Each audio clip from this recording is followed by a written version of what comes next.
buying properties that are cash flowing and have been there for 30 or 40 years, cash flowing, which is what we do, and just fix them up, is not on the spectrum near the riskiest thing that you could do.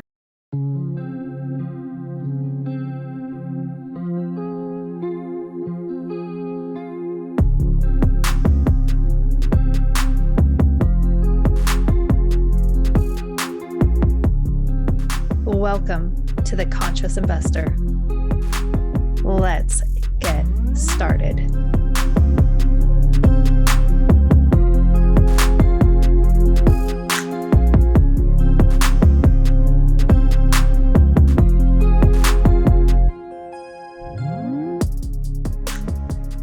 Conscious investors, welcome back. Oh my gosh. Every time I open up an episode, that I always say, I have the best friends, I have the best guests, and I'm just absolutely blessed in that way. But last week, or maybe the week before, Kent and I recorded a podcast episode on his podcast. So we'll drop a link to that so you can go and listen to that, because it's going to be a very different conversation. And this week we're recording on The Conscious Investor. In fact, I think we have, spoiler, we may do some one-off short little tidbits to splatter over social media. We're kind of joking around about it, but it might become reality and it might be very insightful as well as entertaining. But I have no doubt that you're going to appreciate a nice, deep conversation here, as well as learning more about investing in a wild market. So without further ado, Kent, welcome. It's so nice to have you on The Conscious Investor. Thanks, Julie. I'm so happy to be here. I've listened to your show for quite a while. And as I've gotten to get to know you, I'm just excited every time we talk. So I'm really, really grateful to be here today. It's amazing. I'm like, wow, someone of your caliber listening to my show. No offense of fellow conscious investors, but apparently there's high caliber people listening to your show. Look at this. Wow. No, but you know how it is. Have you ever had that experience where we don't always know who's listening to our show? Now, I'm blessed, right? Many of you have already left, comments, and you've over on YouTube, or you've left a review over on Apple or something like that. And if you haven't, please go leave something honest. Even if you don't like it, let me know. Let me know an honest evaluation. But unless somebody does that, how do you really know who's listening to your show?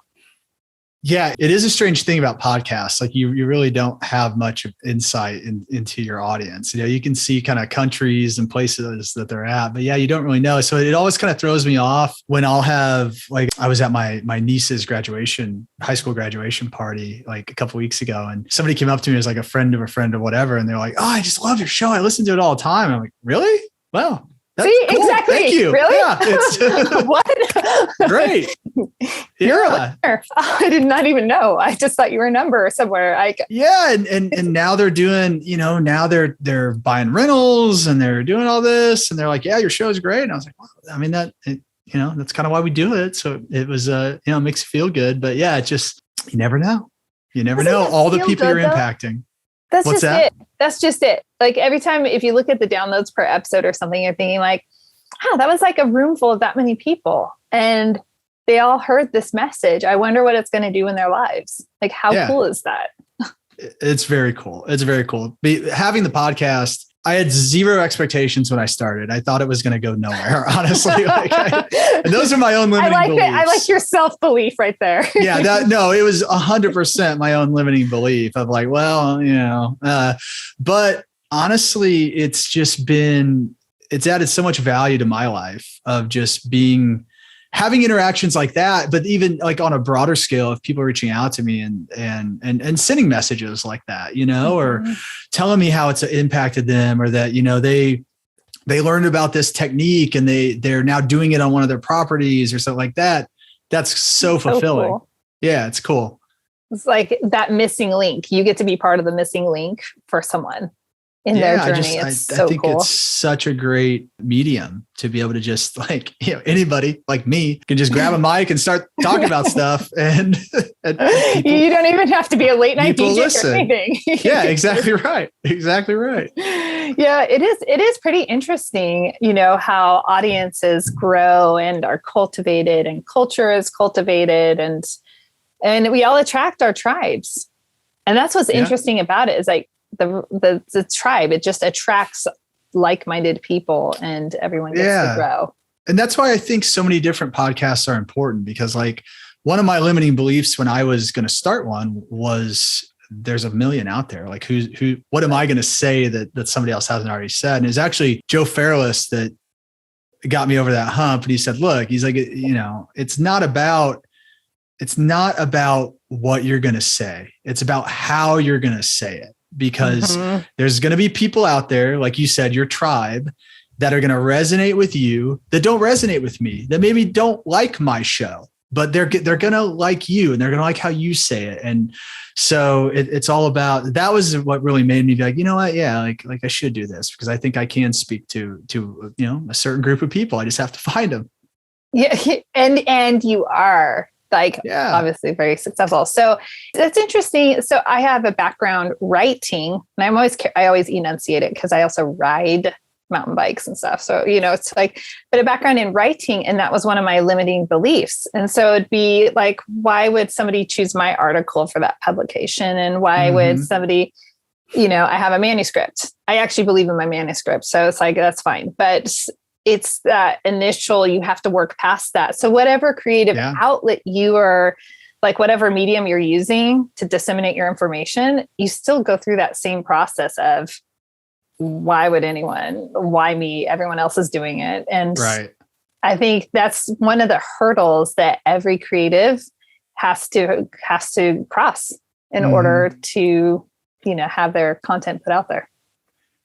Yeah. I think that, the podcast was definitely a place of a lot of personal growth for me, as far as just, will anyone listen to me? Right. And can I do this? And learning, and then just technically learning a bunch of new skills. Cause like for the first 6 months I did it all on my own. You did? I didn't know you self-edit. Did I know that? I would not recommend it to anyone, because it's 10 to 20 to 50 times harder than you think it's going to be. And my podcast really, because of that, it was kind of choppy and sporadic and stuff at the beginning. And it wasn't until I really got a team in place that could really deliver good content on a regular basis, which is the most important thing. I think consistency with the podcast. And so, I don't recommend anybody going out and trying to edit their own unless you already know how to do that.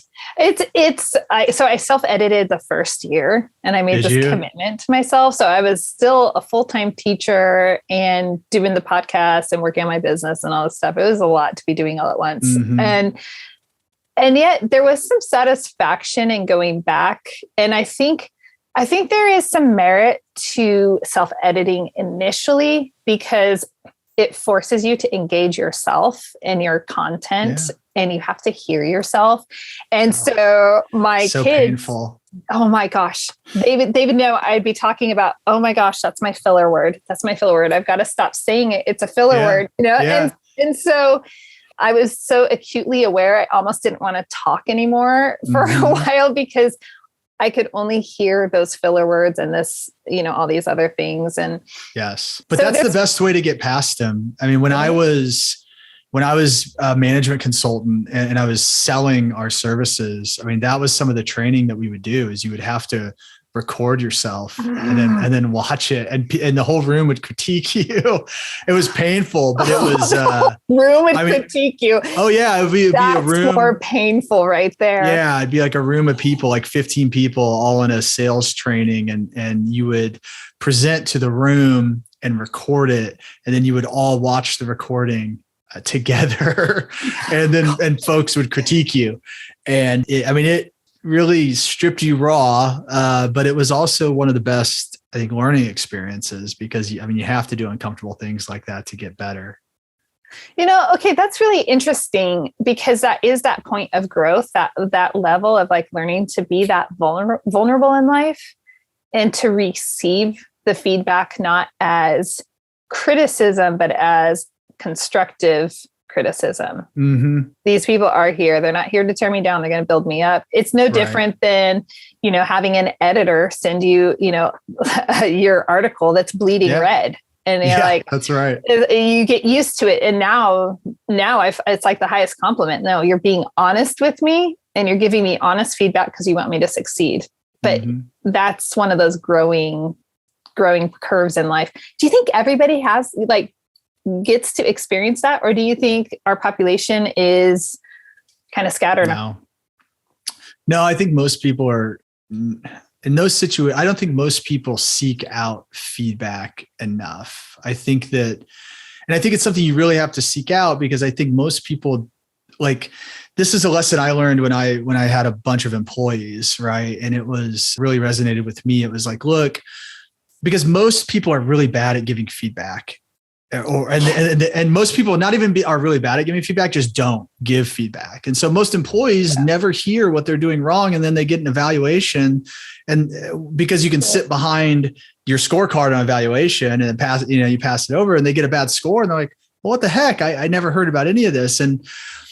And it's because it's not because you don't want to hurt their feelings. Like, the reason you don't give feedback isn't because you don't want to hurt the other person's feelings. It's because it makes you uncomfortable, and it's an uncomfortable thing to do. And so therefore you avoid it. We avoid it. Right. But I mean, what I learned, and like, the sign of a good manager is somebody that will deliver feedback consistently and timely, because that's the only way that people are going to get better. So I think that unless you really seek it out, though, a lot of people are just gonna, they're gonna tell you the good things, but they're gonna avoid the bad things, because that's a difficult conversation, right? And so I think you have to seek out feedback. I think everybody should. I mean, even like with our investors, like, we just closed a couple of deals on Friday, and we'll be sending a survey out to, say, how did we do? What could we do better? What was, like, there's some parts in the process that I know were more painful for investors than I would like them to be, just as far as like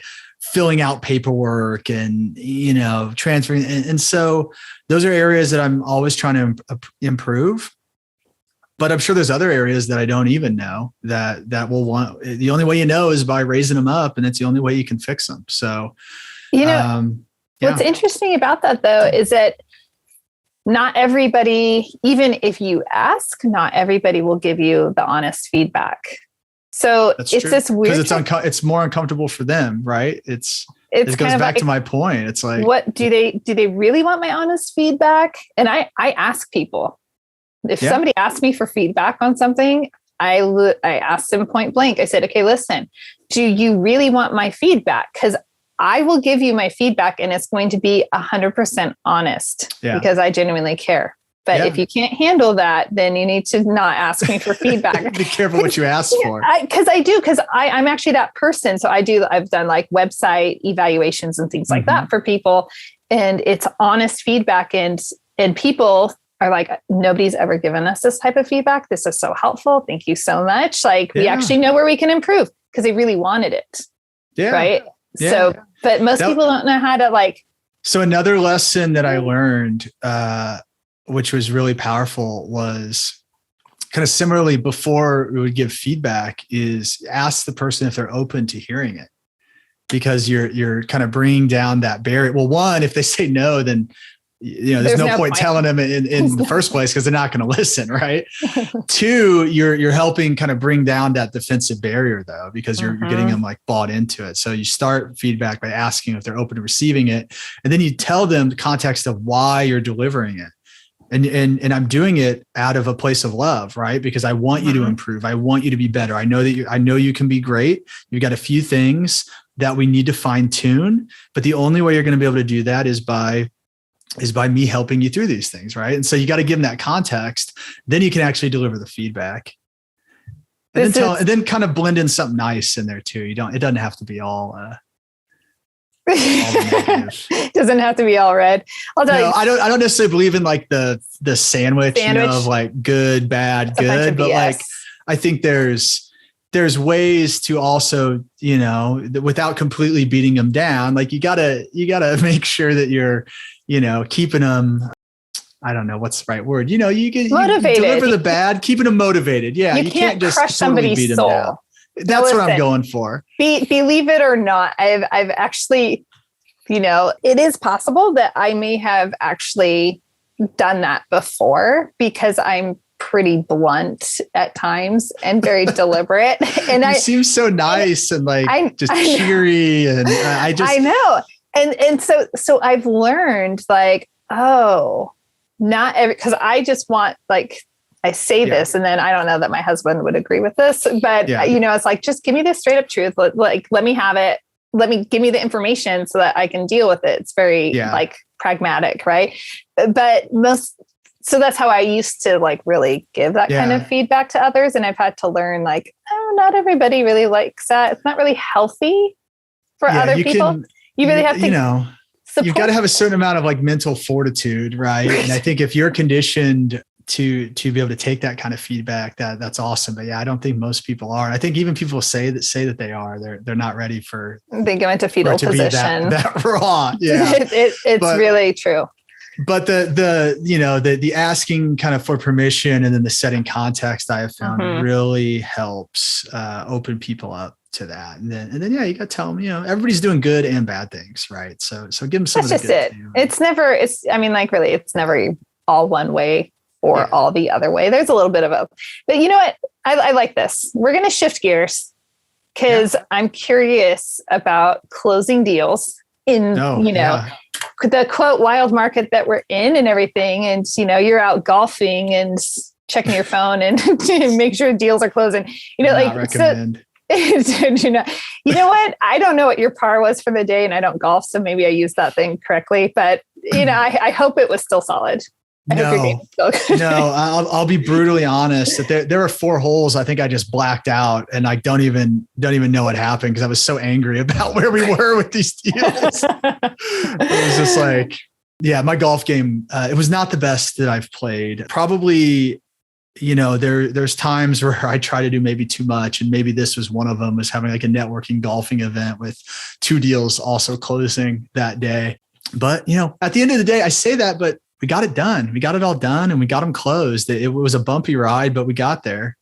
So what was it? What were some of the snags? What is it? One, most people aren't closing deals right now. A lot of people are sitting on the sidelines. I'm not even going to participate in this market. I'm going to wait for everything. Like they're not structuring the whole buy side of things, so like you're already in this like elite group of not only are we going for deals, but we're closing deals and we are on that bucking bronco and we're going to, finish us. Yeah. Let me tell you, I'll tell you about a couple. And before I do that, my public service announcement is like, you by no means should you guys be sitting on the sidelines. I mean, if you want to invest in look, there's market cycles, right? Stuff happens, but we are not in a bad time to invest in real estate.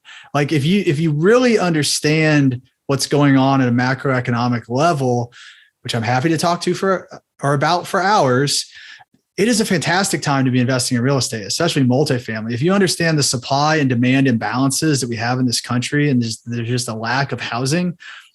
Look, interest rates are interest rates. By the way, the interest rate forward curves have come down a ton, even the past month. I mean, about 70 basis points from the peak that was expected. So we're already seeing signs that things are leveling out. So without going too far into that, just now is not the time to be sitting on the sideline. This is not one of those moments. This is a moment this is now my personal opinion, to buy, because while everybody else is sitting on the sidelines, we're going to have a field day and we're going to get great deals. And I think the next 5 years are going to be an incredible run for real estate. So anyway, I love that. I'm with you on that. And I think there is the cycle and there is opportunity in every cycle. And I remember people, crushing it in investing in the single family space where I was, in 05, 06, 07, and people still crushing it in 08, 09, 010. They pivoted, they changed their investment strategy to whatever the market cycle was. And they just cleaned house because everyone else was scared. People that bought real estate in 09 and 10 made the most money. I mean, you could throw a dart at a wall, pick a property, and you made a ton of money on it. So, and this is also and I know I'm going too far off, but this is also this is not 08. This is not a credit crisis. We're not in a credit crisis. And I think it's important for people to understand what a credit crisis means and why that hurt real estate the way it did. That's not where we are. We are in that interest rates have gone up some, but are still historically low compared to well, history. That's why they're historically low. But it just feels weird because we've been in an abnormal environment the last 10 years where interest rates were zero. And but this is like 5.5%, 6% interest rates. I mean, if you can't do deals with 5.5%, 6% interest rates, you should not be doing those deals. Like there's still plenty of room out there. So anyway, back to closing deals. No, I get on my soapbox. No, I like the soapbox because I think that I'm in agreement with you. And we already know that. You and I already know that. It's like, don't be on the sidelines. Don't let fear stop you. Like take action, know how to take the action. It's fear and lack of knowledge.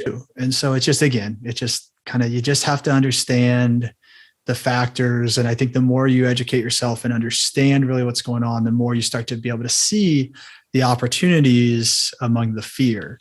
Are you doing any specific education with your investors? I've heard a lot of people say their investors have pulled back, that they're having difficulty raising and I've seen it. I've seen different deals struggle to bring capital to the table.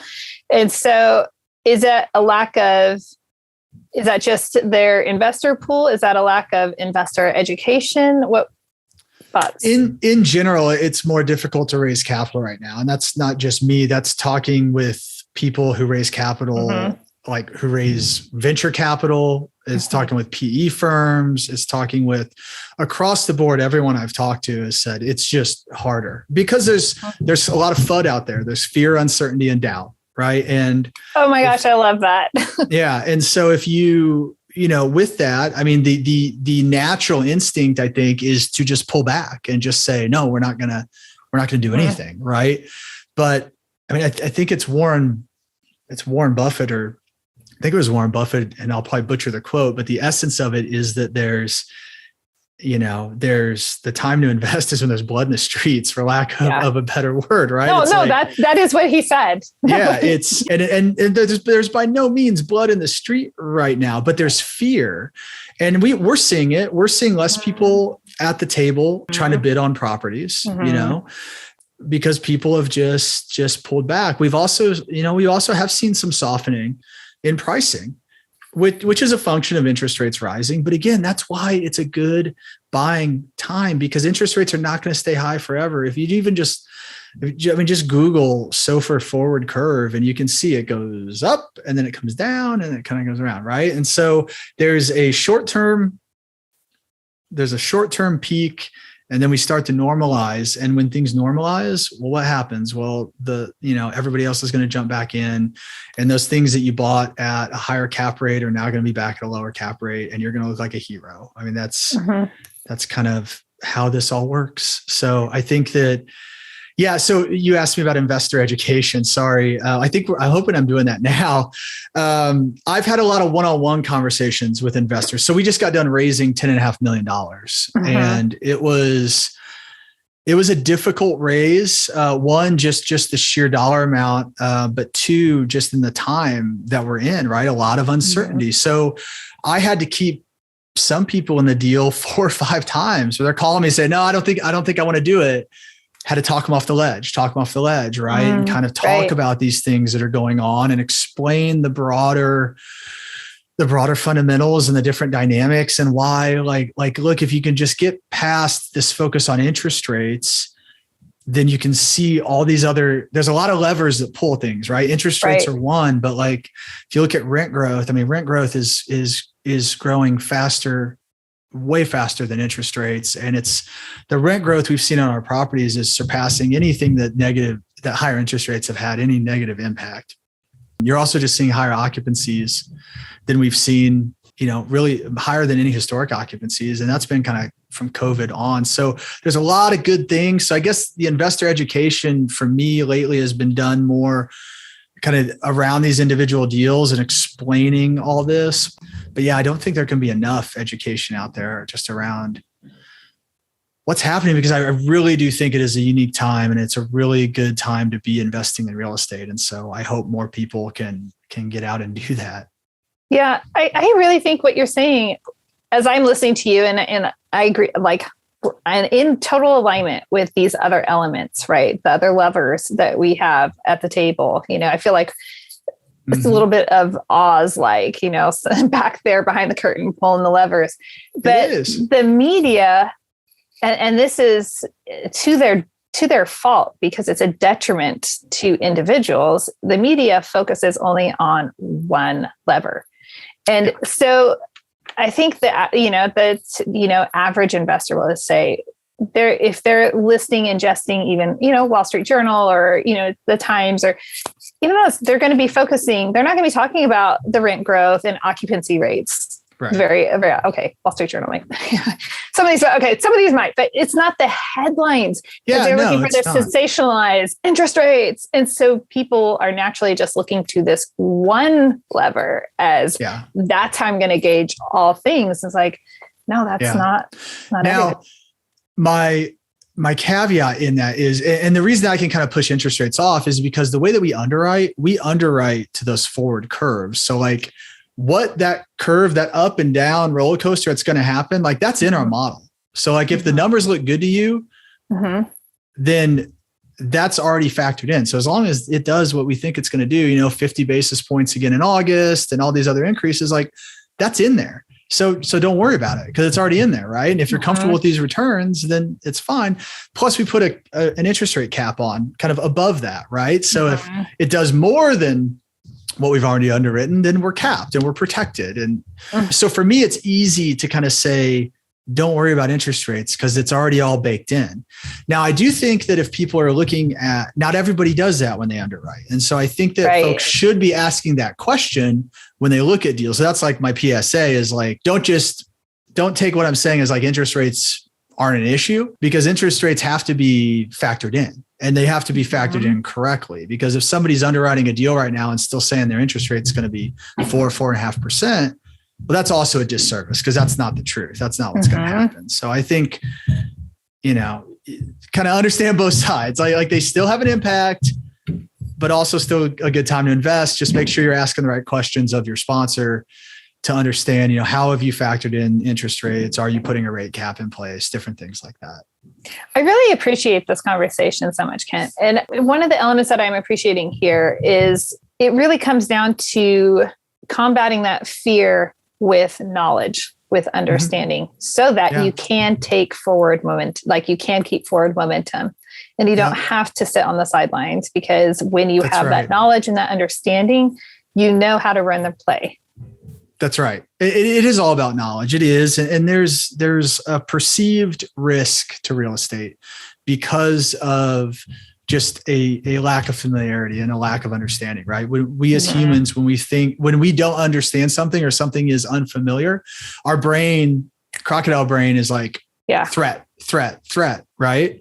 Yeah. And you're inundated with kind of this 401k mutual fund, yada, yada, constantly from your employer, from commercials, huge marketing budgets, right? And so you kind of hear that and you're comfortable. You may not even understand how the stock market really works, but my employer's telling me it's okay. And, these guys are telling me it's okay and all that, right? I just don't have as big of a marketing budget, but it's similar, right? I love that what we do is becoming more mainstream, whether it's through crowdfunding or any source, just the indoctrination of it, because I think with that familiarity, that perceived risk is lightened. And I think more people will be open to it. And that's ultimately what we're trying to do, is just get more people in to real estate investing, because we all understand what an awesome impact it's had on our own lives. Right. And so I love to see that. And there should be more education because it is just a perceived risk, and I mean, like, I remember when I was like, okay, I'm going to leave this career and start a real estate firm. And my family was like, what? You're crazy. Real estate's super risky, all this. And it's like, well, it's not. And of course, there's a lot of ways to do it that are extremely risky, but like buying properties that are cash flowing and have been there for 30 or 40 years, cash flowing, which is what we do, and just fix them up, is not on the spectrum near the riskiest thing that you could do. Right. So like our properties just don't lose value. I mean, they don't drop 30% in 6 months like NASDAQ did. Right. It just doesn't happen. So it's again, perceived risk and just understanding and educating yourself.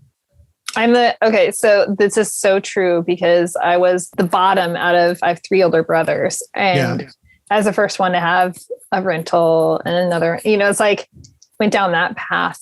And it's like, it's kind of funny when you're the anomaly, and it's like, I really don't want to do that whole bank on a 401k type thing. I want to do something different because I didn't believe in it. I am like, it doesn't work. It's weird because we're taught to invest in what we know and that we should be able to understand things in order to have a good investment, except when it comes to Wall Street. Like, I don't know. Trust that. I don't know.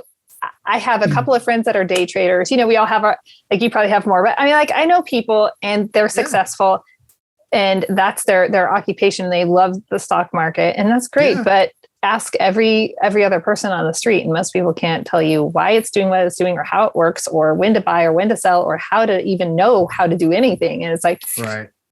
But you've rented an apartment before probably, or a house. More than likely, most people have themselves been in a rental. So they already know more about that type of investment. It's easier God, it's so many ways it's easier to understand. There's so much more common sense related to what we do of like, okay, is it an area where you'd like to be? Is it a good area? Do they have good schools? Is it low crime? It's not, none of it's rocket science, right? It's like people want to live in places like other people want to live in the same places that you want to live in, right? For the same reasons that you would want to live there. There's good restaurants or amenities or, schools or jobs, right? It's like, nothing that we do really is this rocket science. And I'm not one to say you should put all your eggs in one basket because I definitely have a stock portfolio and I still have 401k from my old job and all these things. And I invest in other stuff as well. You should diversify. Like the only free lunch is diversification. That's from some economist. I don't remember now, but that's a quote because it's the only way where you can really increase your returns and lower your risk is by diversifying across multiple things. The thing that I like to challenge people on is I say, look, if you look at the richest people in the world and the largest endowments, Harvard, Yale, right? Like these really advanced investing institutions, their allocation on real estate is typically somewhere between like 20 to 40%. And so I said, it is a piece of their portfolio, right? And then you ask kind of the average Joe, well, what's your allocation of real estate? And most people say, well, nothing. I say, well, if it's working for the richest people and the most advanced investors in the world, don't you think it might work for you as well? And there's a reason that they're all invested in real estate. And so that's kind of my message is like, look, I'm not saying it should be your whole pie. Yep. Yeah. Definitely should be a piece of your pie. Yep. I agree. Actually, so our financial planner, I tipped the scales. I sometimes will do that. Just go to one extreme and then the other, and then find the harmonic middle. Mm-hmm. And he's like, you guys, you really shouldn't put all your eggs in real estate. You really need to be diversified. And quite frankly, I actually should have put more into real estate back then, but just because it would have worked out better. But there is that truth. And I used to be actually like anti-stock market, Yeah. But there's a point to where you go like, there's a purpose for every investment out there. Yeah. Yeah. There's a purpose. 100%. And again, it's just, you want to be invested in things that aren't correlated, right? Where a lot of people make mistakes is they think they're investing in things and they're diversifying, but it's all correlated, meaning it all moves up and down together, right? Like, so if you're investing in this, you're investing in the stock market, right? And you may think you're investing in, well, I'm investing in these different sectors, right? Well, look what just happened over the last 6 months. Like everything's down because at the end of the day, if there's blood in the streets, like we said, and people are scared, everybody's selling off, right? Yeah. One of the benefits about this, what we do being more of an illiquid investment is you can't sell because you're scared. Which there's a lot of data that most people sell low and buy high because of emotion. I mean, it's behavioral economics. Mm-hmm. And there's kind of a forced savings plan built in to these 5-year hold periods that we do because you can't get scared and just sell it at like the bottom, right? And so there's actually like, I think value there that I don't say that a lot. I don't usually tell investors that, but I kind of think about it that way. I'm like, actually, this is probably good for a lot of people's financial future. And that because it's been proven over and over again that given their own devices, most people will sell at the bottom out of fear. That's amazing. It's almost like having a CD or something like that, Kind of, like where, okay, well, savings. It's just locked in there, and that's where it's at right now. I mean, and then when they go full cycle, I have something passive investment that's going full cycle this fall. Like it will end up closing before the end of this year and everything. Yeah. And that's fantastic, but it's just been doing its thing. I mean, there's nothing I could do about it, which is why I love passive investing. Like, this is fantastic. Like, I'm not doing any of the work. I'm getting the distributions, and I don't have to keep feeding it or think about it at all. I just have to let it do its thing. And a few years later, oh, look at that. We have money babies. Love it. Yeah, absolutely. And you're getting cash flow throughout the process too, right? Just something that's really hard to generate out of the stock market. I mean, there are definitely stocks that give dividends, but it's not meaningful typically. So there's, so be well diversified, right? And I think we're trying to get back around to these deals that I was working on. I know we are. That's what we do. We get right back. We get back there. So you had these wild deals. What was making them wild on the closing side of things? So one of them was just a seller, just a unsophisticated seller, just very mom and pop style, to the point that the owner's girlfriend actually ran the property. It is an 88 unit property, and it was managed by somebody who just wasn't a professional manager. And so we found out with this one, like, everything should have been smooth. Money was in way early, like. We were set up. It was the seller that created their own issues on this one and created my headache, where there was a couple things. One, like, while we were under contract, they decided it would be a good idea to deed actually the northern 20 feet, like 20 by 150 feet of their property to the person to the north in exchange for an easement back. And apparently so that 20-foot strip included the northern entrance to our parking lot and actually like 3 feet of the building, which creates a lot of issues when you get a survey done. Yeah. And so we get the survey and what the heck? And it turned out it was because of maybe some boundary dispute. Just from multiple surveys, there was some gray area on kind of who owned that section. So they were doing it, I'm told, to clarify the ownership, right? Well, the problem was they gave it to the other guy, and they give us an easement, but the easement didn't include a lot of things it should, like utility rights, and that a building was in there, and so technically the building didn't have a right to be there. So it just created a lot of issues related to our title. And so we had to unwind all these things and kind of understand what the heck is going on and how did this happen? And none of it was recorded yet. So that's why it didn't show up on any of the title work. So it didn't show up on any title work. Wow. It showed up on the survey, which took, 5 weeks, I think, to get back. So it came in way late in the game, and we're like, what's going on? And then why isn't it recorded? This seems shady. There was a point where we're like, what are you doing? This seems shady. Then we figured out it was just kind of, they just didn't really know what they were doing. So lesson learned, don't deed a part of your property away, especially if you're under contract to sell that property. That doesn't work.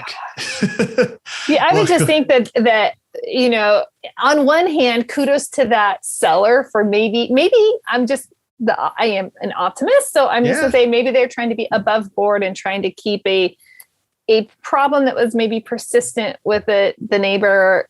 Maybe they're trying to alleviate that as part of their gift to you. Yeah, maybe. But they definitely should have told us about it. Yeah. Because when you get a survey back and there's like this piece that's cross-hatched out and you're like, what is that? So anyway, so that was one thing. And then the other one that was more like immediate to closing was because we actually were hiring the leasing agent that was on site. She gave us some kind of backdoor info that the seller didn't share, that there was actually a lawsuit pending between one of the tenants and the seller related to some things. And so this was like day before closing.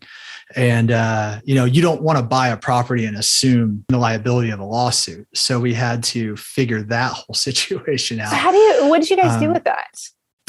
Well, so we were actually able to get the seller to sign an indemnity agreement that essentially indemnified us from any of the liability related to the lawsuit. So now we still have to fix. It's still our responsibility now as the owners to actually, because the whole lawsuit was arising from the fact that the seller hadn't fixed a bunch of stuff in this woman's apartment, allegedly. Since going back to 2013. Now, like, why is she still there? Right. 9 years later, I don't know. But I mean, there's layers to peel, I'm sure, that if you really got into it. But you should just give an easement and give half the building away. Just give her the unit. Yeah, just here. No, so anyway, so we were able to get them to sign an indemnity agreement, essentially saying like, we're not going to be held responsible for the outcomes of the lawsuit. But we do still have to fix the unit now. I mean, it's our job as the owners to have a safe and, mainly safe. We like it to be comfortable too, but it's definitely a safe place to live. And so we actually walked the unit today. Our property manager did, to actually like see what's going on and figure that out. And we're going to renovate all the units anyway. Like we're doing a full, like down to the studs renovation. So you're going to start with hers? Yeah. Hey. Here, you'll need to move out for a while. Yeah. So we're kind of figuring all that out. But yeah, so that lawsuit, came up and we had to get that figured out. And so, there were a number of things kind of seller related that came up that kind of threw wrenches and things at the end. But also just earlier in the process. So this is the first time I've ever retraded on a deal. And I had this thing where I never wanted to retrade. Right. Just because, you make a deal and you want to stick to it. And I can tell you, even with rising interest rates, right? So many people used rising interest rates as a way to retrade, right? To come back and say no. And we didn't, not because of interest rates. On our other deal, we didn't retrade. We just said, you know what? Well, one, we had already factored it in a lot of that, and we already factored a lot of that in. And so we're like, we knew this was going to happen.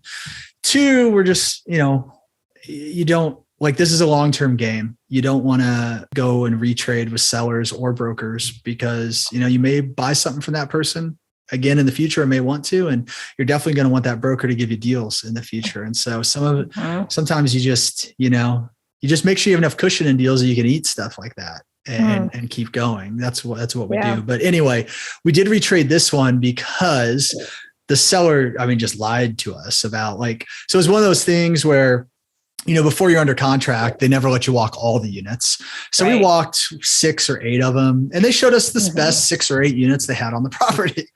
And then when we got, and they're like, they're all like this. They're all like this. And then when we walked all the units after we were under contract, there were just real issues, serious stuff that needed to be fixed. And so we went back and we had to ask for a credit. We're like, it was going to be so expensive we had to increase our renovation budget by several $100,000 that the deal just went without it. So we went back and we negotiated with the seller and we were able to work through that. But that was, again, kind of a long process. And these are all kind of self-inflicted wounds by the seller. So, my advice is just be straightforward, because if I'm the one buying your property, I'm going to walk every unit. And we're going to get every nook and cranny. I can't imagine not walking every unit, buying something. I hope everybody does. Cool. Yeah. I hope everybody does. I've heard horror stories of people ripping out. What's that? Yeah, that was my silence was. Well, everybody should, because I've even heard stories. Everybody should. Maintenance guys ripping pipe out of one unit that's empty to replace in another unit, so you get there and there's no plumbing, just all kinds of stuff. So definitely whatever you're buying, you should walk every unit, get in every crawl space, get in every attic, any nook or cranny that exists, make sure you've seen it. I used to be super frustrated because we would have a walk team and we would go do it. And then we'd go and try to get feedback from the team, and they well, I kind of think this isn't that. So now we take pictures, and we did go to pictures. Now we just video every unit. So every unit we go in, we video the unit, and it makes it so much easier to go back and tie to what actually needs to be done. So we're so. Anyway, I hear people, particularly where I live. Remember, I'm in North Idaho in this little town that lots of preppers and things like that, right? So I'm there are a lot of people that don't like technology where I live. And And anywhere, there are lots of people like that. I just have a higher concentration probably than the average area. But I love technology for things like this. Oh, you know, like, man, go back not too long ago, and it would have been such a pain to video every single unit and to be able to just quickly upload it or share it or put it into this drive or this, Dropbox or whatever. It's so simple now.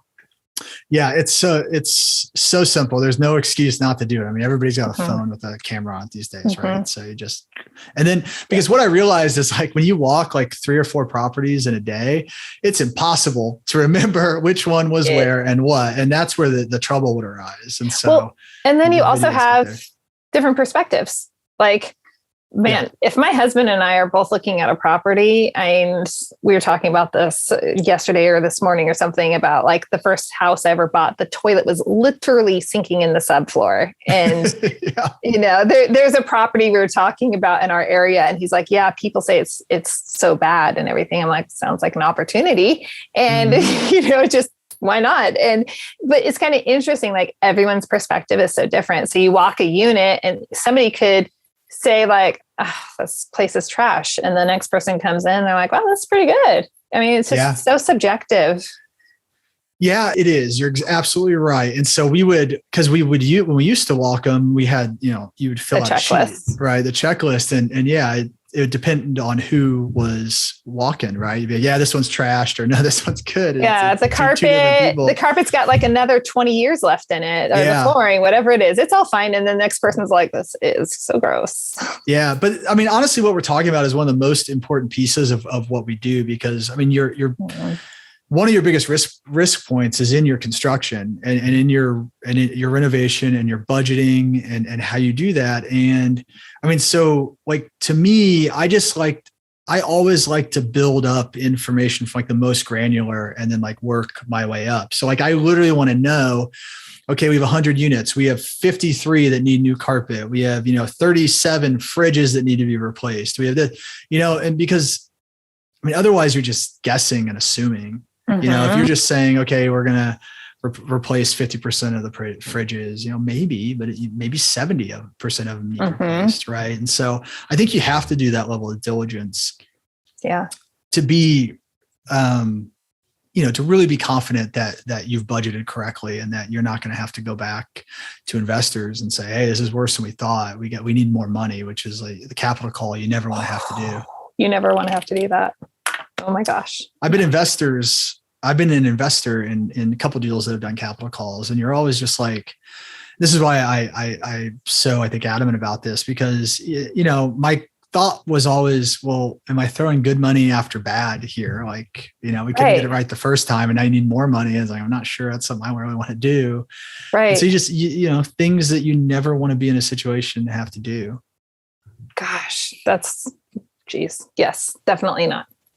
Oh my goodness, Kent, we could go on and talk forever because I'm like, it's just such good information. And I'm like, favorite topic, favorite human. Like, this is great. It's like so much fun, but we're going to have to like close it down.